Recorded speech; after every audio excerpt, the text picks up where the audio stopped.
صحیح بخاری حدیث نمبر 8۔ رسول اللہ صلی اللہ علیہ وآلہ وسلم نے فرمایا، اسلام کی بنیاد 5 چیزوں پر قائم کی گئی ہے۔ اول، گواہی دینا کہ اللہ کے سوا کوئی معبود نہیں اور بے شک حضرت محمد صلی اللہ علیہ وآلہ وسلم اللہ کے سچے رسول ہیں، اور نماز قائم کرنا اور زکوٰۃ ادا کرنا اور حج کرنا اور رمضان کے روزے رکھنا۔ صحیح بخاری حدیث نمبر 9۔ آپ صلی اللہ علیہ وآلہ وسلم نے فرمایا کہ ایمان کی 60 سے کچھ اوپر شاخیں ہیں، اور حیا شرم بھی ایمان کی ایک شاخ ہے۔ صحیح بخاری حدیث نمبر 10۔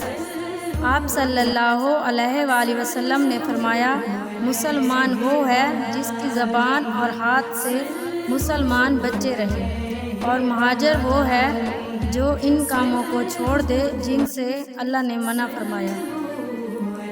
صحیح بخاری حدیث نمبر 11۔ لوگوں نے پوچھا، یا رسول اللہ، کون سا اسلام افضل ہے؟